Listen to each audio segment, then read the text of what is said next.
Assalamualaikum teman-teman, balik lagi sama gue Apa kabar kalian semua? Semoga kalian semua menonton video ini diberikan kesehatan, dilancarkan rezeki dan selalu memudahkan urusan-urusannya, dan selalu diberikan perlindungan dari segala mara bahaya di dunia ini. Welcome back to House Horror, dimana di segmen ini gue akan ceritain kisah-kisah horor kalian yang mungkin aja nih kejadian sama gue. Cerita kali ini bisa dibilang lumayan panjang ya. Mungkin ini adalah series terpanjang di channel ini. Jadi kalian siapin aja tuh air 1 toren buat yang air. Siapin teh segalon buat yang galon. Buat yang galon lagi. Buat yang ngeteh. Sama siapin kopi tuh sepabrik buat yang ngopi. Ini adalah cerita tentang pabrik tahu keluarga. Ya layaknya usaha keluarga lainnya. Pada awalnya pabrik tahu ini kelihatan normal-normal aja. Sampai suatu ketika nih, ada seorang laki-laki namanya Putra. Pas dia lagi liburan semester, dia disuruh nih buat pulang kampung sama ibunya. Buat ngurusin pabrik tahu punya bapaknya. Soalnya bapaknya ini lagi sakit. Sebenarnya ya Putra nggak terlalu suka gitu loh sama pabrik tahu bapaknya ini. Karena menurut dia ada hal-hal aneh di sana. Tapi Putra tetap bersedia buat ngurus sementara pabrik tahu itu demi bisa menguak apa yang terjadi di dalam sana sebenarnya. Penasaran kan? Ada apa sebenarnya di pabrik tahu ini? Tonton video ini terus. Deh, kita nggak usah lama-lama lagi. Oh ya, sebelumnya gue mau ngucapin buat queer typing ya, Mas Teguh yang sudah ngasih gue kesempatan buat ngebawain cerita ini. Oke, kita nggak usah lama-lama lagi. Udah siap? Mode horor.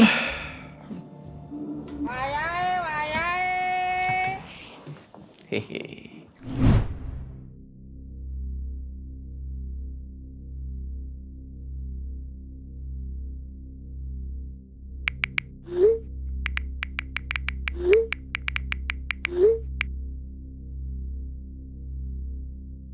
Suatu pagi di Bandung, Putra dapat SMS nih. Pas dia lihat, ternyata itu dari ibunya yang nyuruh dia buat pulang ke kampung. Waktu itu Putra lagi hari pertama liburan semester. Dan ya wajar kalau ibunya nyuruh si Putra ini pulang. Soalnya si Putra ini bisa dibilang jarang banget gitu loh pulang ke kampung. Gak pakai lama abis dia baca itu SMS dari ibunya, telepon lah nih kan.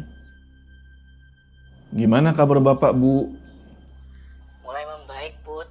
Jadi pulang kapan? Sekalian ya, jemput adik kamu, biar bisa barengan aja. Jadi hari ini, malahan sore kayaknya aku langsung pulang, Bu. Beberapa hari kemarin, ibu bolak-balik ngurus pabrik tahu. Walaupun ya kebanyakan Mang Ujang juga yang gantiin bapak buat sementara. Abis Putra teleponan sama ibunya tuh, dia terus ngasih kabar nih ke adeknya. Adeknya Putra ini namanya Rini. Ngabarin ke Rini ini kalau nanti sore Putra bakal jemput dia ke kosan. Iya, Putra sama Rini ini emang sama-sama tinggal di Bandung, cuma beda tempat tinggal. Abis ngabarin Rini, dia mulai siap-siap lah tuh kan, karena udah mulai siang nih. Semuanya dia siapin tuh, termasuk mobilnya yang emang jarang dia pakai, karena sehari-hari dia seringnya pakai motor. Sebelum berangkat, Putra sempat ngemil dulu sebentar, ngabisin cemilan sebentar sambil dia buka laptop nih. Dia ngeliat lah foto-foto keluarga. Ternyata foto keluarga itu didominasi sama fotonya Rini. Emang Rini ini adalah adik perempuan satu-satunya Putra. Dan Putra sayang banget lah sama dia. Rini sama Putra itu di Bandung beda kampus, beda kosan, dan beda cita-cita. Kalau Rini itu cita-citanya dia pengen jadi guru sejarah. Oke lah, kelar siap-siap nih. Berangkat si Putra. Di tengah jalan sambil nyetir tuh, Putra kabarin lah si Rini ini kan. Bilang kalau kurang lebih 15 menit dia bakal sampai di kosan adiknya itu. Sore-sore di kota ke Bandung ya. Macet udah biasa. Karena ya banyak orang pulang kerja dan segala macam. Cuma ya mau gimana lagi kan. Singkat cerita, Putra jemput itu si Rini dan mereka berdua mulailah perjalanan pulang menuju ke rumah di kampung. Perjalanan dari Bandung ke rumah orang tuanya Putra itu kalau pakai mobil makan waktu kurang lebih 3 jam. Sepanjang jalan Rini nggak berhenti tuh ngomong tentang pengalamannya selama di Bandung. Putra dengerin aja tuh kan sambil nyetir, sambil ngerokok. Sampai tiba-tiba Rini ini nanya, "Kak, umur kita kan cuma beda 2 tahun. Kenapa sih kakak bisa sebenci itu sama pabrik tahu dan bapak?" Nanti kamu juga tahu sendiri jawabannya.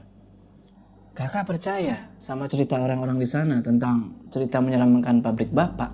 Ditanya apakah percaya atau enggak, ya si Putra ngejawab kalau iya dia percaya. Pabrik bapaknya itu ada sesuatu. Apalagi sama Mang Ujang, tangan kanan bapaknya. Mang Ujang ini bisa dibilang deket lah sama Putra tuh dari semenjak dia kecil. Tapi Rini bilang kalau dia sama sekali nggak percaya sama hal yang kayak gitu. Yang dia tahu, pabrik bapaknya dia itu ya cuma pabrik tahu biasa.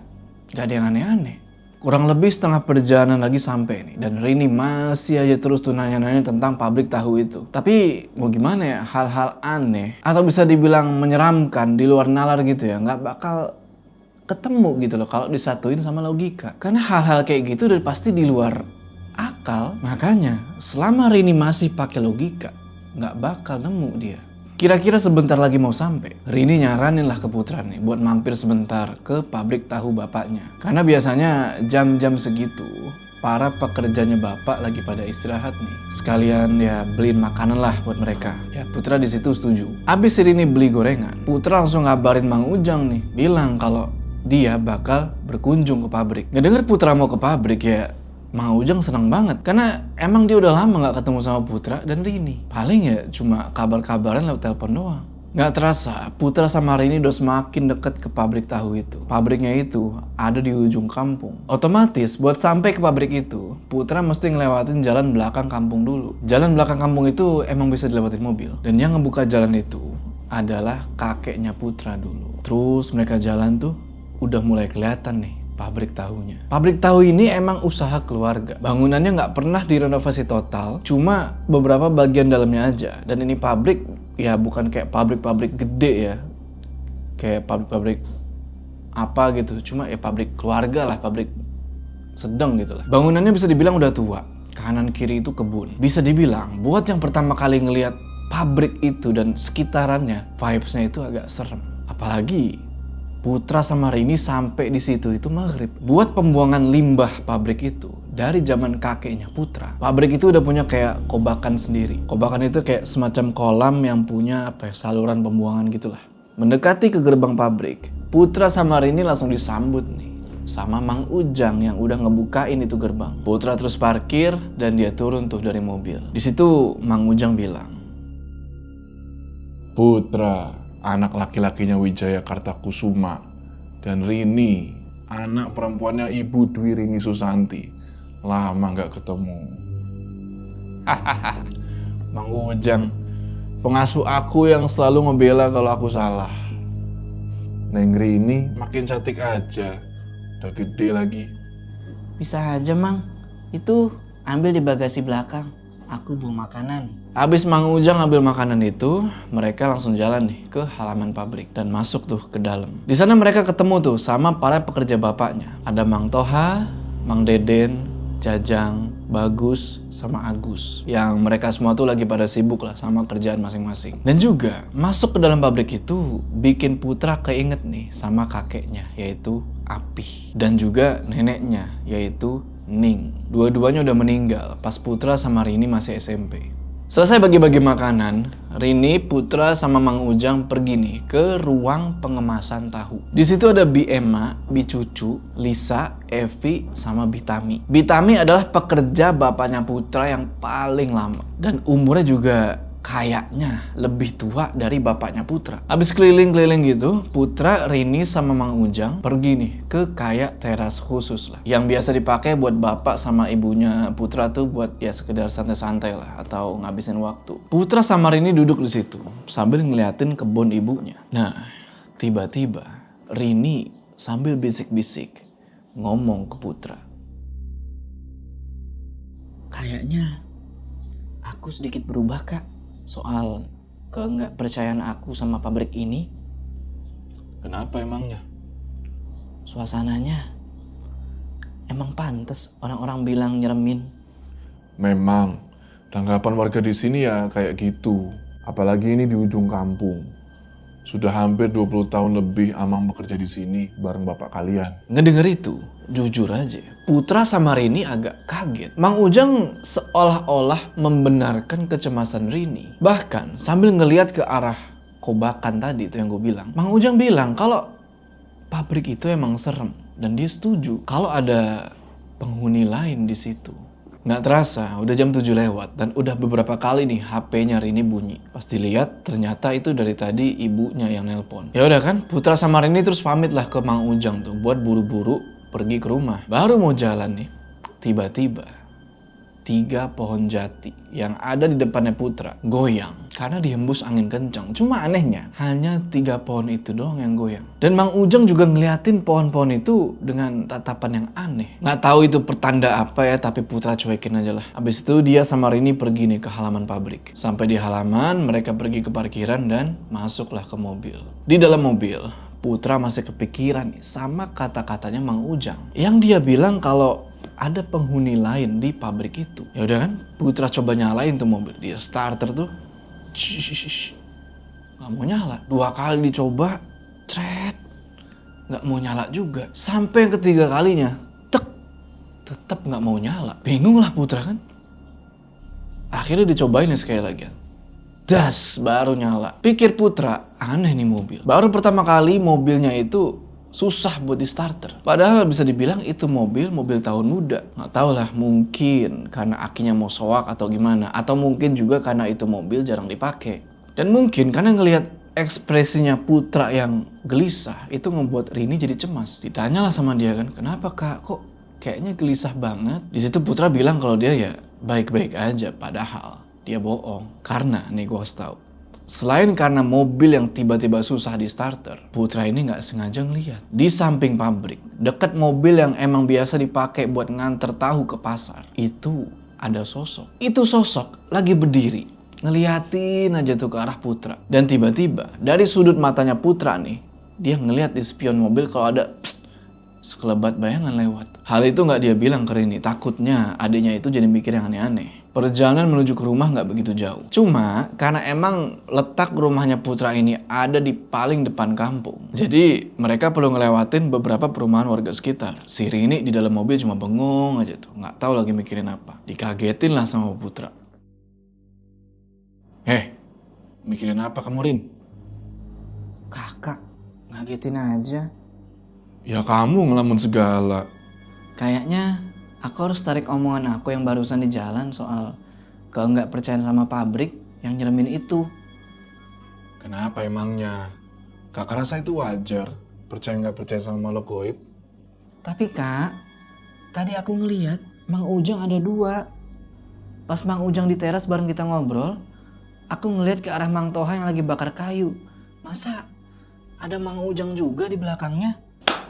Ngedenger itu, Putra nggak kaget. Dan dia nggak nyalahin penglihatannya Rini. Dia ceritain lah tuh kan tentang yang tadi nggak bisa susah nyetarter mobil. Yang dia diperhatiin sama sosok itu. Singkat cerita, sampailah mereka berdua di rumah. Dan mereka berdua langsung disambut lah sama pembantu rumah itu namanya Bi Imah. Bi Imah ini adalah salah satu orang kepercayaan ibunya Putra di rumah. Beliau tahu betul apa aja yang terjadi di rumah. Ya gimana enggak, Bi Imah ini udah kerja sama orang tuanya Putra lama. Sebelum Putra sama Rini lahir.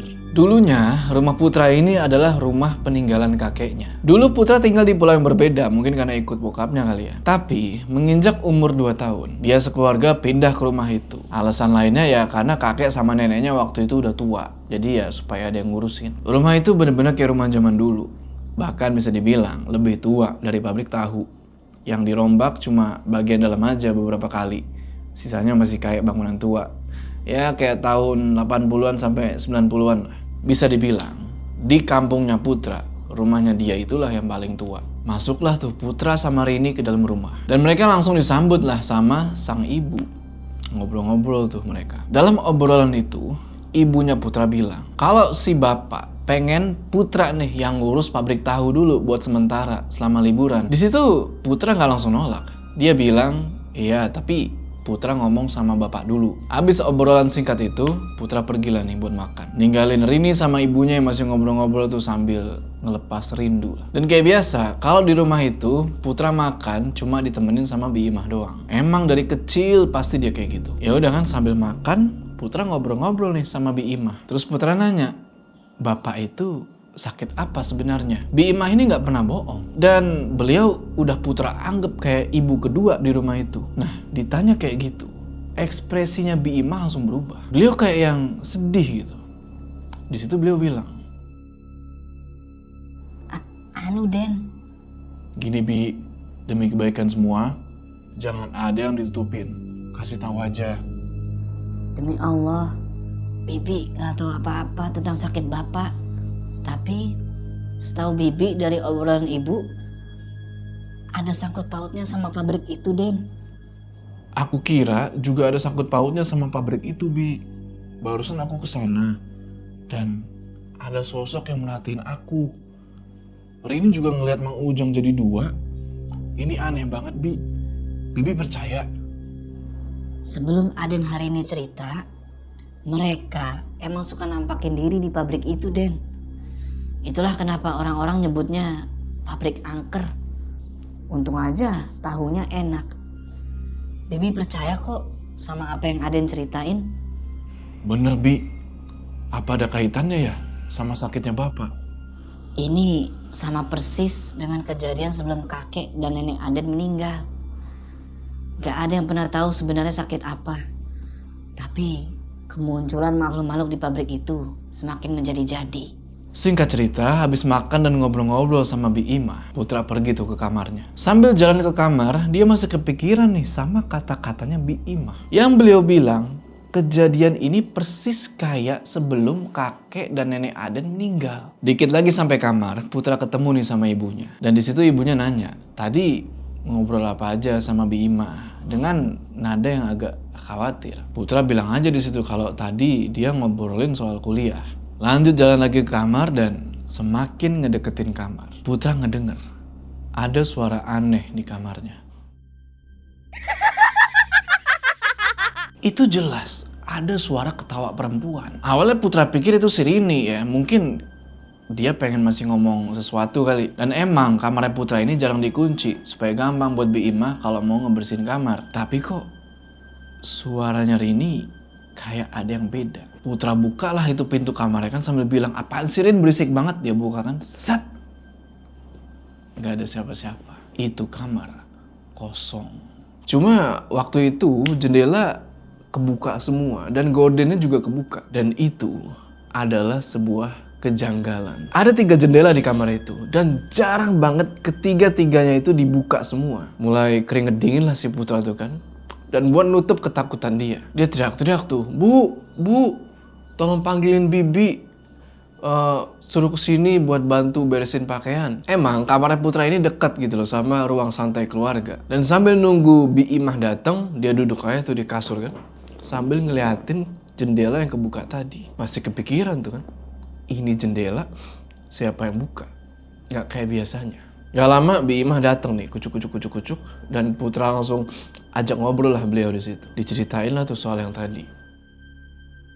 Gini Bi, sumpah sebelum aku masuk kamar, aku ngedenger suara ketawa-ketawa. Aku pikir itu Rini. Cuma pas aku masuk gak ada siapa-siapa. Terus jendela tuh ben kebuka. Apa Bibi yang buka? Iya, Bibi yang ngebuka jendela Den. 3 jendela Bibi buka. Enggak Den, cuma 1. Itu juga Bibi disuruh Bapak. Bapak sudah beberapa hari sebelum maghrib selalu di sini. Tapi nggak pernah ngebuka 3 jendela. Bapak? Iya Den.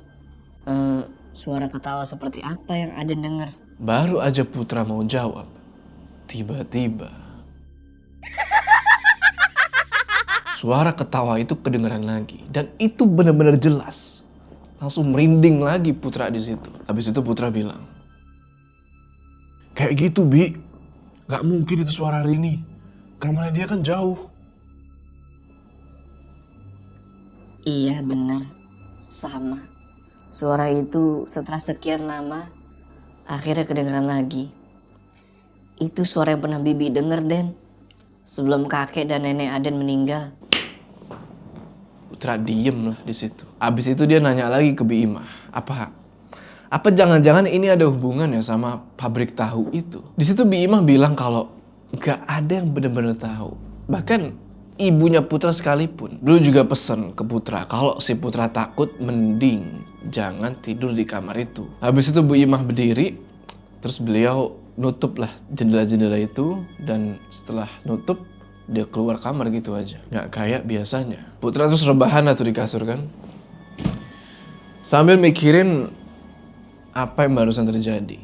Terus tuh mikir-mikir sampai akhirnya dia ketiduran. Mas, bisa bantu ambilin botol itu nggak? Saya nggak bisa jongkok karena saya lagi hamil besar. Mas, saya ngomong sama kamu loh. Bisa bantu saya nggak? Iya mbak. Bantuin apa ya mbak? Itu mas, botol minuman saya jatuh. Mas kenapa segitunya ngeliat saya? Ada yang aneh ya? Ini mbak botolnya. Sakit. Ini sakit. Perutku sakit mas. Kaget Putra di situ kan. Ini perempuan mau melahirkan atau gimana? Karena Putra lihat di situ perutnya udah gede banget. Perempuan itu cantik ya, rambutnya keriting. Dan dia terus-terusan bilang, mas tolong, mas tolong. Putra yang benar-benar kebingungan cuma bisa bilang ya, aku mesti apa mbak? Tapi perempuan itu nggak ngejawab. Dia teriak tuh semakin kenceng, tolong sakit, tolong sakit. Dan gak lama keluar darah nih dari, maaf ya, area selangkangan si perempuan ini. Putra nggak bisa ngapa-ngapain selain bengong doang ngeliatin itu. Terus tiba-tiba perempuan itu bilang, Sini kamu mas. nggak tahu dari mana asalnya tiba-tiba perempuan itu udah megang pisau dan seakan-akan pengen ngehujam si Putra. Putra langsung bilang di situ kan, mbak jangan mbak, salah saya apa? Dari yang tadi teriak-teriak kesakitan, tiba-tiba perempuan itu ketawa-ketawa. Serem banget ketawanya. Putra langsung teriak tuh sekenceng-kencengnya, dan itu perempuan makin ngedeket sambil masih posisi tangan pengen ngehujam dia. Dan tiba-tiba, Putra, bangun kamu. Udah pagi nih. Kamu teriak-teriak kenceng banget. Kenapa? langsung bangun Putra di situ. Dan ternyata yang tadi itu cuma mimpi. Udah lama sebenarnya dia nggak mimpi serem kayak gitu, dan mimpi itu bener-bener jelas. Walaupun mata udah melek nih, tapi dia masih nyoba buat mencerna apa arti dari mimpi tadi sebenarnya. Meskipun ya kata orang-orang mimpi itu cuma bunga tidur, tapi Putra ngerasa kalau mimpi yang satu ini beda. Kayak sebuah pertanda. Abis itu Putra langsung pergi mandi. Secara ibunya udah mulai rewel nih dari tadi. Dan di situ Putra bilang kalau nanti kelar mandi dia mau ngomong nih sama bapaknya. Di situ ibunya Putra cuma bilang, iya, tapi inget jangan pakai emosi, soalnya bapak masih sakit. Singkat cerita, kelar mandi, Putra pergi tuh ke ruang makan buat sarapan. Bapak sama ibunya udah duduk duluan di situ, dan ada Rini juga. Udah lama sebenarnya mereka sekeluarga nggak makan bareng satu meja kayak gitu. Mungkin terakhir itu ya beberapa tahun lalu. Sambil makan, sesekali Putra ngeliat nih ke arah muka bapaknya, yang menurut dia masih kelihatan arogan, banyak pikiran, dan sekarang dia baru sadar. 4 bulan yang lalu, badan bapaknya ini masih gemuk. Cuma sekarang kok jadi kurus. Nggak ada obrolan selama sarapan itu, dan mereka semua makan cepet banget. Selesai makan, Bi Imah ngebersihin piring-piring kotor tuh, dibantu sama Rini. Lalu bapaknya Putra bilang, Putra, iya pak, gimana? Sebelum bapak ngomong, mau gimana pun keselnya aku sama bapak, aku sekarang udah dewasa. Dan lagi belajar buat semakin dewasa. Putra kaget dengar bapak sakit. Bapak nggak usah minta maaf. Dan Putra mau ngurus pabrik selama Putra di sini. iya, Bapak terlalu banyak salah. Syukurlah. Nanti kalau ada apa-apa, tanya sama Mang Ujang aja ya. Gimana kuliah kamu? Baik dan lancar pak. Oh iya, urusan Rini di sana udah tanggung jawab aku aja pak. Setelah obrolan itu, Ibu Dwi sama Rini pamit nih. Mereka mau ke pasar, sama Bi Imah juga. Putra pun ngeiyain. Dan abis itu, Pak Jaya langsung pergi ke teras samping, yang emang biasa dia gunain buat duduk diam di situ kalau abis sarapan. Tapi Putra di situ sadar satu hal. Dia tahu betul kalau itu bukan bapak yang dia kenal. Bapak yang cuma bicara seadanya dan sok-sokan tenang. Padahal dari raut mukanya itu nggak bisa bohong kalau sebenarnya bapaknya Putra ini lagi khawatir. Tapi nggak tahu ngekhawatirin apa. Sekarang di rumah itu cuma ada mereka berdua. Dan Putra langsung mikir kalau ini kesempatan bagus nih, buat ngobrol berdua. Putra terus ke kamarnya tuh buat ngambil rokok. Abis itu dia samperin tuh bapaknya ke teras samping. Dan di situ dia merhatiin kalau tumben bapaknya ini nggak megang rokok. Setahu dia, bapaknya ini perokok berat. Ya, apa jangan-jangan bapaknya udah berhenti ngerokok? Tahu lah. Nggak pakai basa-basi lagi, Putra langsung ngomong ke bapaknya. Bapak sakit apa? Apa ada kaitannya sama pabrik tahu yang sudah berpuluh-puluh tahun Bapak teruskan dari kakek itu? Kenapa kamu tanya soal pabrik dan sangkut pautkan dengan penyakit Bapak ini? Aku cuma tanya, lagian apa salahnya? Kan buat kesembuhan Bapak juga.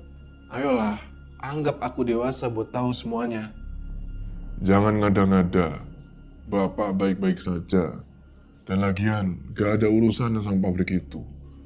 Tugas kamu cuma bantu Bapak urus sementara sampai Bapak sembuh total. Lagi pula, selanjutnya pabrik itu kamu yang urus setelah Bapak. Ya udah, kalau mau cerita, jangan segala masuk kamarku pas aku nggak ada. Mumpung aku lama di rumah, ngomong aja Pak. Habis ngomong gitu, Putra langsung ninggalin bapaknya tuh sendirian di teras. Awalnya si Putra pikir bapaknya bakal gampang nih buat terbuka, tapi ternyata enggak.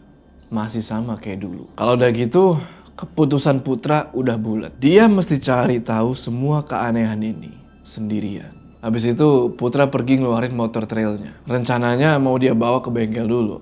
Ya buat itu motor buat sehari-hari dia di situ. Nah, baru mau jalan nih. Tiba-tiba di gerbang rumah ada sosok laki-laki tua. Rambutnya panjang. Yang lagi merhatiin Putra. Dan dari penampilannya, maaf nih, kayak orang gila. Sambil naikin motor mau keluar dari gerbang. Putra nanyalah ke laki-laki tua itu kan. Kenapa Pak? Ada perlu apa? Laki-laki tua itu senyum. Gak ngeliat ke Putra dan nyuekin dia. Yang dia lakuin itu ngelambain tangannya kayak gini ke lurusan arah kamarnya Putra. Kalau dilihat dari depan, emang jelas banget posisi jendela kamarnya Putra ini. Bingung lah Putra di situ kan. Putra bilang lagi, "Kek, saya ngomong sama kakek." Si kakek itu seketika set ngelihat tajam ke arah Putra, terus dia ketawa. Habis itu dia bilang, Kasihan kamu, Nak. Harus bertanggung jawab. Putra gak jawab omongan si kakek itu. Nah setelah nutup gerbang, dia langsung aja tuh tancap gas. Dia pikir mungkin emang itu kakek orang gila kali. Beberapa meter dia jalan. Karena penasaran, dia nengok lagi nih ke belakang. Ke arah si kakek-kakek itu. Set. Dan itu kakek-kakek udah gak ada. Pikir Putra, entahlah gue tanya si Mang Ujang. Mungkin dia tahu sesuatu. Abis dari bengkel, Putra pergi tuh ke pabrik. Dan sampai di pabrik itu sekitar jam 9. Gak pakai lama, dia langsung parkirin tuh motornya di tempat para pekerja bapaknya itu biasa parkir. Sebenarnya, dari tadi HP-nya tuh bunyi terus. Banyak notifikasi masuk tuh. Tapi kan lagi di jalan, dia belum sempat lihat. Dia ambil lah tuh HP dari kantongnya tuh kan. Dia lihat, ternyata. Cuma ya pesan-pesan dari grup kelas sama anak-anak tongkrongan lah. Tapi gak kayak biasanya.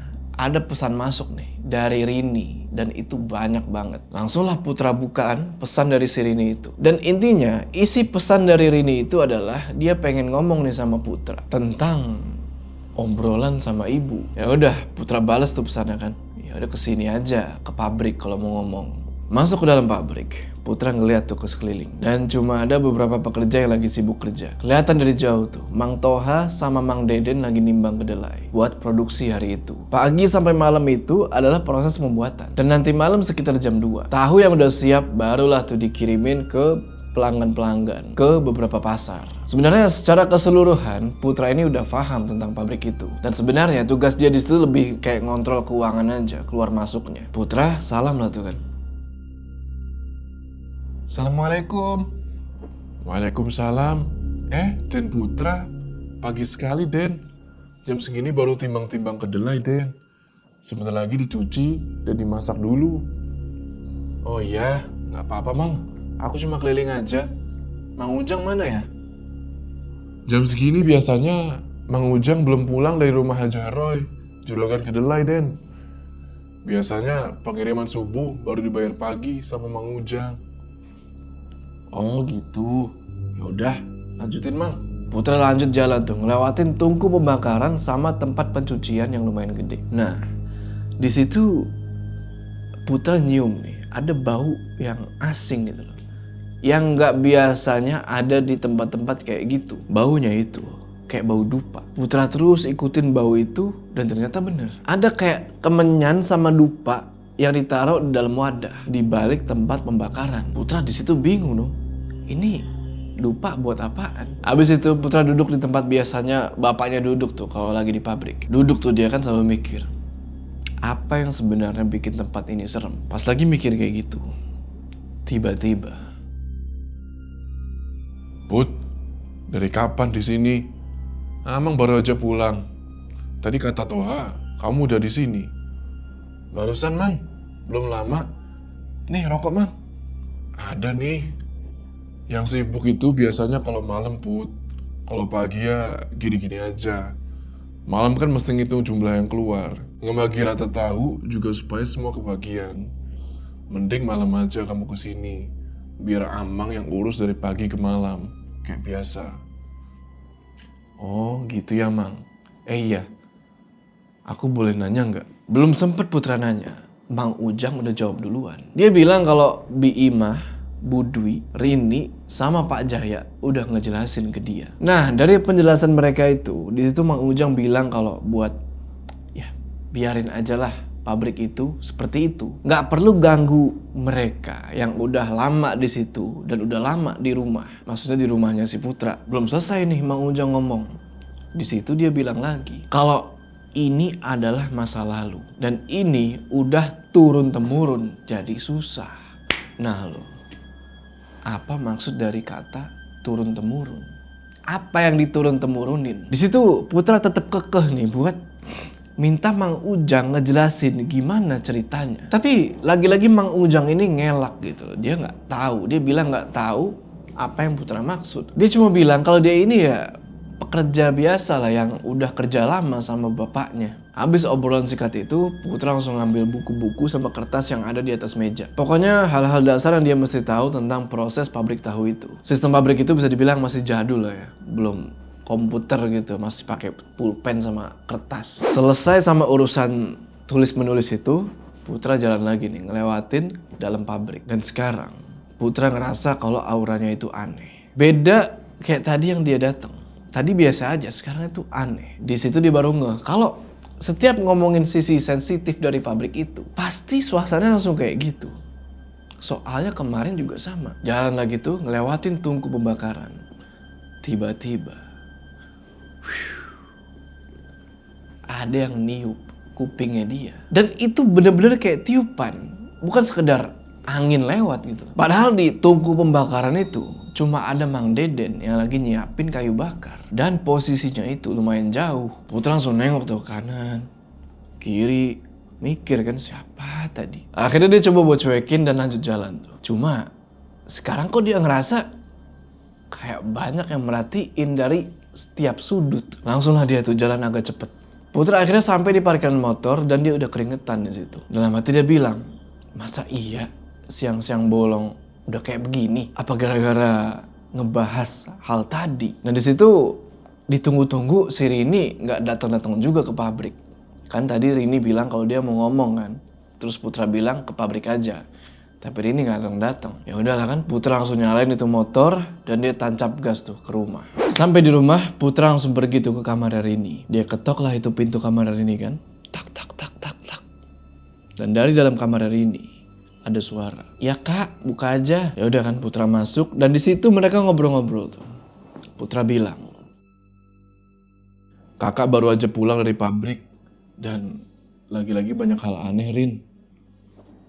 Gini kak, ibu banyak cerita sama aku soal pabrik dan segala keanehannya.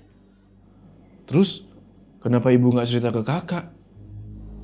Kakak bukan orang yang bisa diajak kompromi kayak aku. Harusnya supaya bisa ngobrol banyak, kadang kita harus pura-pura setuju.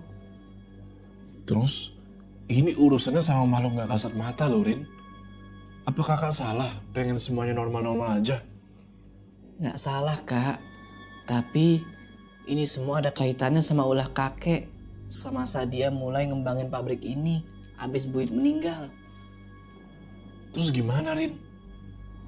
Aku nggak tahu cerita selanjutnya, Kak. Intinya Bapak cuma nerusin tradisi sesajen dan semuanya. Kuncinya itu di Bapak. Nanti malam Kakak ke pabrik lagi kan? Kok kamu tahu? Ibu udah kasih tahu tugas Kakak di sana.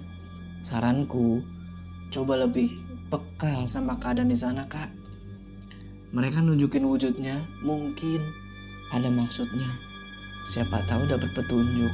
Di situ Putra mikir ya, ada benernya juga nih kata-kata Yosir ini. Kalau dia mesti lebih peka lagi sama mereka. Setelah obrolan itu selesai, Rini ngelanjutin aktivitasnya tuh. Dan gak terasa, hari udah semakin siang. Putra di situ mutusin buat tidur sebentar di sofa ruang tengah. Pikir dia, mudah-mudahan abis tidur itu dia bisa dapet pencerahan nih tentang kejadian di pabrik.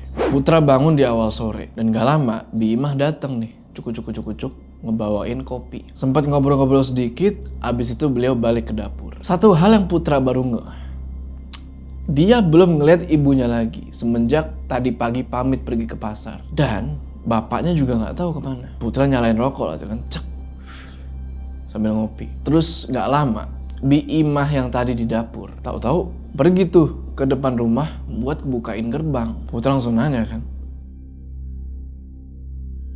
siapa yang mau datang, Bi? Ibu sama bapak, Den.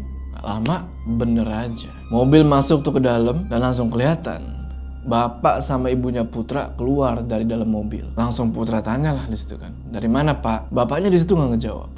Yang ngejawab itu malah ibunya, yang bilang kalau mereka habis ngejenguk temen yang sakit. Aneh, bapaknya Putra lagi sakit, ngejenguk temen yang sakit. Di situ Putra ngeliat muka bapaknya ini kayak yang banyak pikiran, suntuk dan langkahnya itu gontai. Dan Putra juga tahu kalau sebenarnya ibunya itu bohong. Putra nggak tahu tuh kemana mereka sebenarnya. Tapi Putra coba buat nggak pikirin hal itu.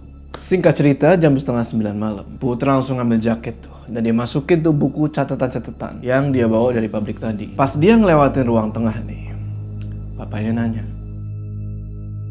Mau kemana kamu? pabrik Pak. Makasih ya nak. Iya, sama-sama. Putra di situ ngerasa aneh karena tumben gitu loh bapaknya setenang itu. Jarang banget bapaknya Putra ini ngomong pakai nada yang tenang banget kayak gitu. Ya udah, abis itu Putra pergi tuh ke pabrik pakai motornya. Dan singkat cerita, sampai di parkiran nih. Bisa dibilang parkiran itu penuh kalau jam-jam segitu. Pekerjanya Pak Joya lengkap semua dan emang lagi sibuk-sibuknya. Putra nggak masuk lewat pintu biasa, dia masuk lewat ruang pengemasan. Dan di situ dia ngeliat ada Bi Emma, Bi Cucu, Lisa, Evi sama satu perempuan tua yang udah nggak asing lagi buat dia, yaitu Bi Tarmi. Bi Tarmi di situ agak kaget gitu loh ngelihat Putra karena mereka emang udah lama banget gak ketemu. Mereka terus ngobrol-ngobrol tuh sampai tiba-tiba Bi Tarmi ini bilang, Bibi seneng banget Aden bisa di sini. Pantas aja dari kemarin hampir semua pegawai bapak dapat gangguan aneh. Iyalah, anak laki-lakinya sekarang sering kesini. maksudnya Bi? Dari dulu, kalau ada orang baru di zaman kakek Aden atau zaman bapak Aden, pasti suka diganggu sama penunggu sini. Kok bisa gitu Bi? Ditanya kayak gitu, Bi Tarmi kayak yang menghindar. Dia langsung pamit tuh, bilangnya masih banyak yang mesti dibungkus. Dalam hati Putra bilang tuh, kok orang-orang di sini tuh kok serapet gitu ya? Kayak nggak mau ngasih tahu gitu. Pas lagi mikir kayak gitu, tiba-tiba Putra ngedenger jelas kalau ada suara benda jatuh dari arah pohon jati. Itu suara kenceng banget.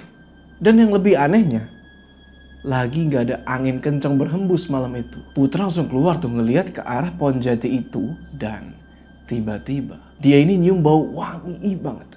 Kayak bau bunga gitu lah. Dan suasana mendadak jadi nggak enak. Padahal aktivitas di dalam pabrik itu rame banget. Dan anehnya nggak ada yang ngedenger suara jatuh tadi selain Putra. Yang awalnya bau bunga, pelan-pelan berubah jadi bau anyir, kayak bau darah. Dan di sini, dari balik pohon itu, kayak ada orang yang berdiri dan dia cuma diem aja. Dan tiba-tiba dari arah yang lain ada sosok lagi nih, yaitu sosok perempuan hamil lagi jalan ke arah suara brak itu. Nah, ngelihat si perempuan hamil ini, Putra jadi keinget tuh sama mimpinya dia yang ngelihat perempuan hamil bawa pisau. Mulai agak merinding lah dia di situ. Putra coba cuekin lah itu. Dan setelah itu Putra coba pindah dan duduk sambil ngeliatin kobakan pembuangan yang itu. Dia duduk tuh di situ sambil baca buku catatan pabrik. Sampai tiba-tiba lehernya dia itu ada yang niup. Putra masih nahan nih buat nggak balik badan. Ini nggak beres nih, karena pikir dia nggak mungkin pekerja bapaknya nih ada yang nge-isengin nih niup-niup leher. Tapi dia nggak bisa bohong. Dia udah penasaran banget siapa yang udah niupin dia dari belakang. Dalam hati dia bilang nih, 1, 2, 3, nengok, set, nggak ada apa-apa.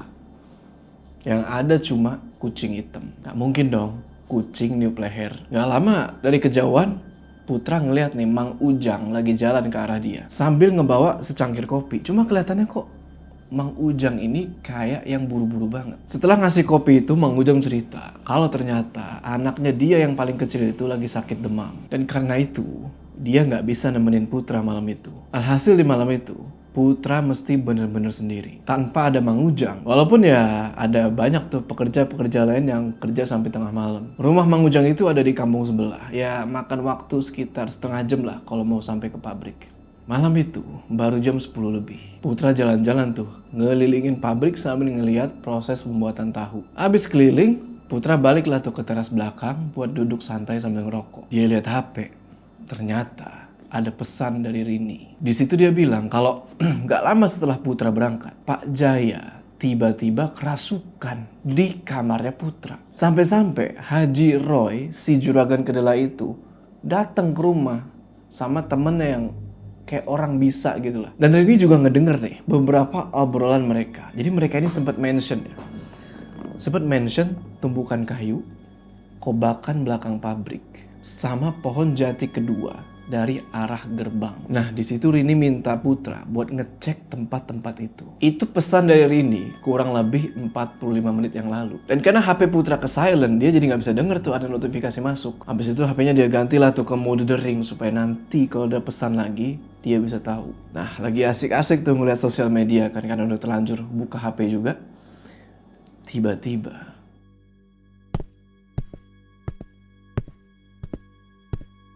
refleks Putra nengok di situ.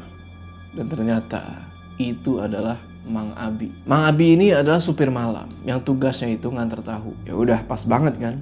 Putra minta temenin lah sama Mang Abi tuh, minta temenin ngerokok. Lagian udah lama juga nih mereka nggak ketemu. Mang Abi ini adalah sopirnya Pak Jaya yang paling setia. Dari Putra masih anak-anak, Mang Abi ini udah kerja sama Pak Jaya. Pikir Putra, Mang Abi ini pasti tahu tentang kejadian-kejadian menyeramkan di pabrik itu. Akhirnya Putra tanyalah tuh tentang kucing hitam yang tadi. Dan Mang Abi bilang, mana ada kucing di sini. Cuma kita ya positive thinking aja ya, mungkin ya sekali-sekali adalah kucing masuk kan. Masa ya sih nggak pernah ada sekalipun kucing masuk, walaupun kucing hitam ya. Nah di situ Mang Abi bilang, Amang paham maksud Aden apa. Aden juga pasti sudah ngerasain gangguan ya di pabrik ini. iya Mang, banyak banget. Ya, beginilah Den keadaan pabrik. Semenjak di tangan Bapak nggak pernah anggap semua ini serius. Padahal Amang udah bosen banget sama sosok-sosok di sini. Ya pocong lah, kuntilanak lah, dan hal-hal aneh lain. Awalnya kenapa ya Mang? Gak ada yang pernah tahu Den awalnya kayak gimana, sekalipun Amang. Dari situ Putra narik kesimpulan kalau pegawai-pegawai bapaknya ini dari awal emang gak ada yang tahu tentang sebenarnya apa yang terjadi di pabrik itu. Mereka cuma pegawai-pegawai biasa yang ngejalanin tugasnya, tapi apakah bener kayak begitu? Gak lama, Mang Abi udah gak ada suaranya lagi. Pas Putra nengok, ternyata Mang Abi udah tidur tuh, pules di balik teras itu. Emang sih Mang Abi ini kecepetan datangnya. Karena biasanya Mang Abi ini mulai kerja itu jam 2:30 pagi buat nganterin tahu. Di situ Putra keinget nih sama pesennya Rini buat ngecek tumpukan kayu di sebelah pabrik. Singkat cerita, pergilah Putra ke tumpukan kayu itu. Ya cuma tumpukan kayu bakar lah yang ditumpuk tinggi. Tapi suasananya agak beda di situ. Putra inget banget kalau itu ada tempat tadi pagi Mang Toha ngambil kayu buat pembakaran gitu buat ngerebus kedelai. Terus tiba-tiba Putra keinget nih sama wadah yang isinya itu dupa sama kemenyan yang ada di samping tungku pembakaran. Putra terus buru-buru lah ke sana dan pas dia ngelewatin tumpukan kayu bakar itu, tiba-tiba ada suara.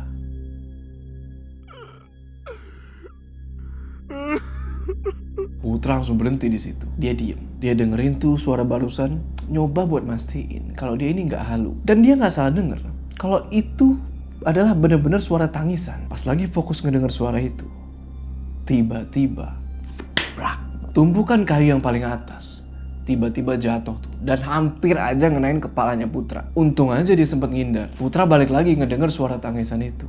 Dan yang tadinya cuma suara tangisan, sekarang kedengeran suara lain. Ning, Ning, Ning, Ning. Suara ning itu pelan banget tapi lama-lama jadi jelas. Putra fokus tuh ngedenger suara itu sampai tiba-tiba. Dan Putra lagi apa di sini? Mang Toha, kaget aku nih. Ini Mang lagi ngecek sisa kayu aja. Kirain lagi apa? Ini sampai jatuh dari atas ya.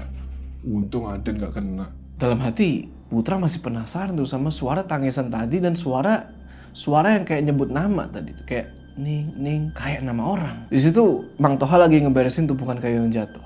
Dan Putra nanya lah, "Mang, dupa sama kemenyan yang ada di dekat tungku pembakaran itu buat apa sih?" Gak tahu Den buat apa. Tapi Bapak pernah bilang itu udah dilakuin dari zaman masih ada kakek. Amang kan baru 8 tahun Den kerja di sini. Gitu ya? Kalau aku buang, Gak apa-apa kali ya, Mang? Amang gak tahu Den. Dan Amang gak berani. Itu terserah Aden aja. Begitu Putra bilang mau ngebuang kemenyan itu, mukanya Mang Toha langsung tegang. Abis ngeberesin tumpukan kayu itu, Mang Toha ninggalin Putra tuh karena dia mesti ngerjain pekerjaan yang lain.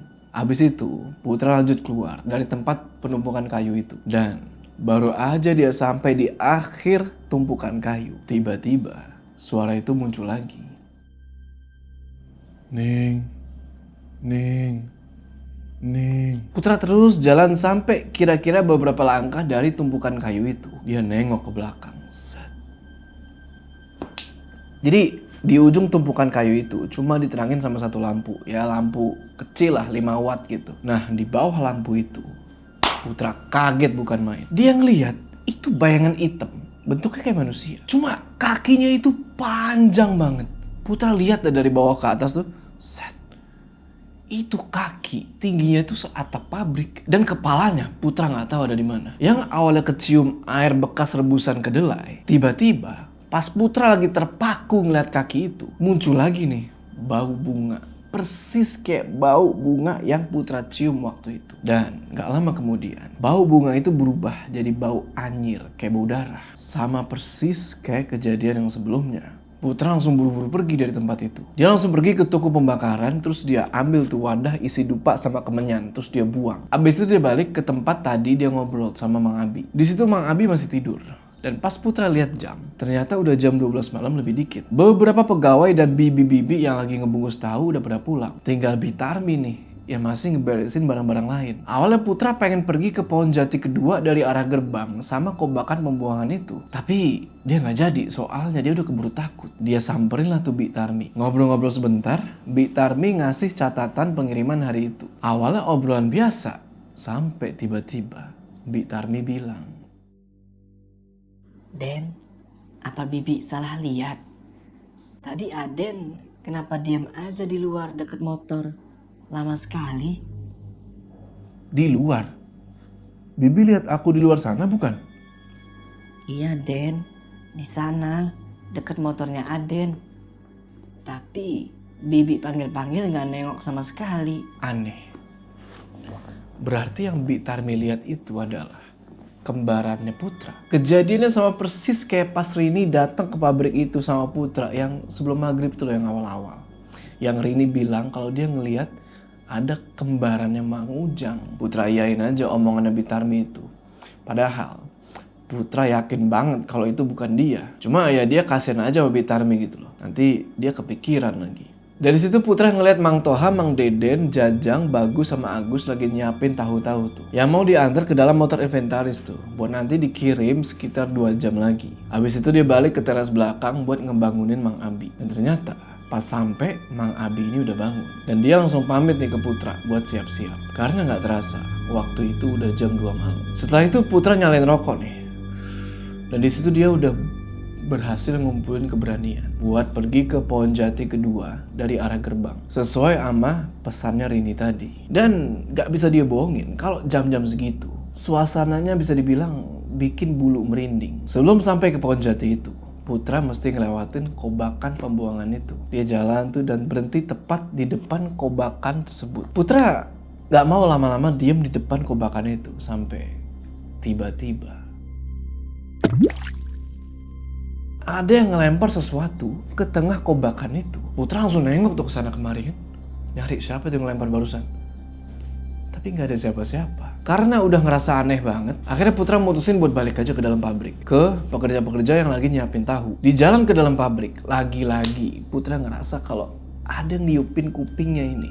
2 kanan kiri. Dan itu gak mungkin angin. Langsung Putra mempercepat langkah tuh dan pas ngelewatin teras, kucing itu muncul lagi. Dan sekarang lagi ngeliatin Putra.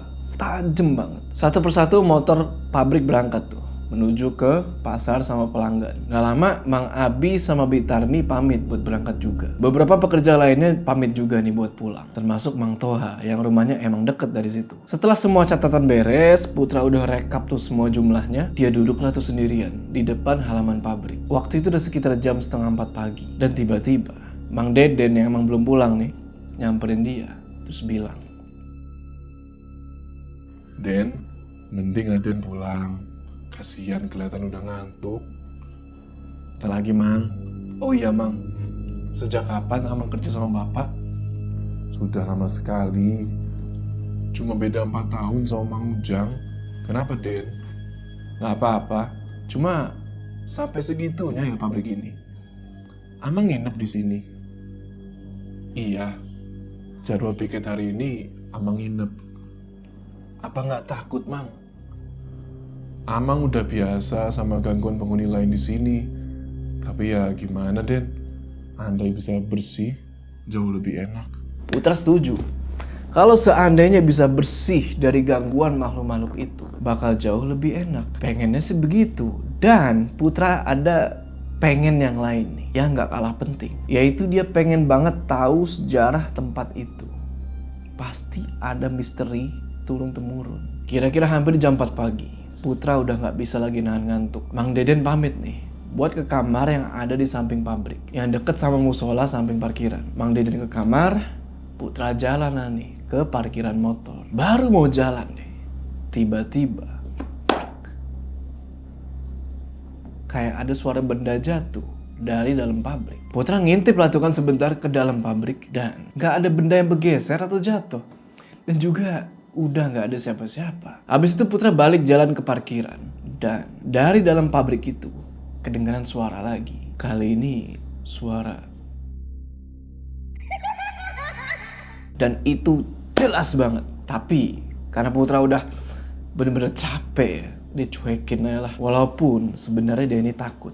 Putra langsung naikin motornya dan jalan tuh dia keluar dari parkiran. Keluar dari parkiran, dia ngerasa nih, kok kayak ada yang ngikutin dari belakang. Putra coba buat cek ke spion, gak ada siapa-siapa. Jalan beberapa meter dari pabrik, tiba-tiba HP-nya dia bunyi. Dia angkat lah tuh kan, siapa tahu penting. Ternyata itu dari Mang Ujang yang bilang kalau nanti habis subuh dia mau mampir nih ke pabrik.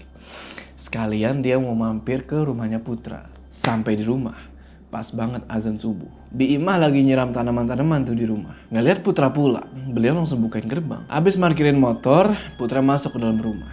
Dan di dalam dia langsung disambut sama ibunya. Ibunya nanya, Gimana? Lancar malam pertama kamu di pabrik? "Lancar Bu, walaupun banyak gangguan. Mungkin penghuni sana belum kenal aja sama aku." Kamu ini, biarin aja. Lagian emang kayak gitu kan? Kamu juga udah tahu dari lama. Iya, enak yang udah biasa. Kalau aku bisa-bisa celaka gara-gara ketakutan. Habis obrolan singkat itu, Putra pergi ke kamar buat sholat. Sebelum sampai ke kamar, Putra lewat musola rumah nih. Dan di situ dia ngeliat Rini lagi mau mulai sholat subuh. Singkat cerita, selesai sholat, Putra panggil tuh Rini yang masih ada di musola buat ke kamarnya. Habis itu Putra ceritalah tuh ke adeknya tentang apa yang udah ditemuin hari itu di pabrik. Pertama tentang bayangan hitam ditumbukan kayu yang kakinya tinggi banget itu. Terus ada suara manggil nama, Ning Ning Ning. Ngedenger Putra nyebut Ning, Rini refleks bilang, itu bukannya nama nenek ya? Nining. Putra juga baru ngeh di situ. Tapi, kalaupun benar itu nama neneknya yang disebut, apa hubungannya sama pabrik? Habis itu Putra ngasih catatan pabrik ke Rini dan bilang ke dia buat ngasih catatan itu ke Mang Ujang. Nanti kalau dia datang tuh ke rumah. Dan jangan lupa, gali informasi. Rini paham di situ. Dan akhirnya setelah ngobrol kayak gitu, Rini pamit buat balik ke kamarnya. Nah, Putra lupa di situ mau bilang kalau dia udah ngebuang wadah isi dupa sama kemenyan itu. Cuma ya udahlah, karena udah capek banget, ntar aja lah ngasih taunya. Yang penting dia mau tidur dulu. Bangun-bangun itu jam 3 sore. Lumayan lama dia tidur. Dan dia bangun karena masih penasaran. Apakah Rini bisa dapet informasi yang dia mau? Pas lagi mikir kayak gitu, tiba-tiba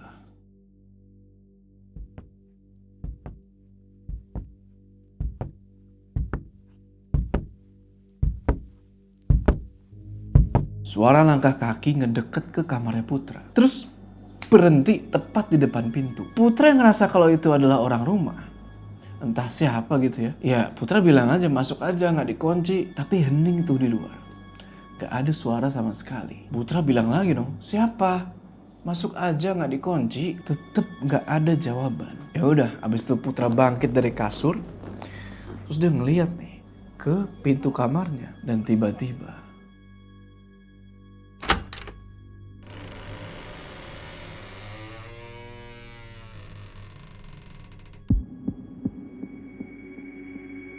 yang jadi pertanyaan, siapakah yang masuk ke kamarnya Putra itu? Apakah benar itu orang rumah? Atau orang lain? Atau jangan-jangan sosok-sosok dari pabrik itu? Dan bisakah Putra menguak kebenaran dari pabrik ayahnya ini? Tonton di part selanjutnya. Oke, sebelum kita berpisah, jangan lupa kalian like video ini. Dan bagi yang belum subscribe, ayo subscribe ke channel ini. Jangan lupa subscribe ke channel ini supaya kalian gak ketinggalan part selanjutnya dari cerita ini. Gua Joe.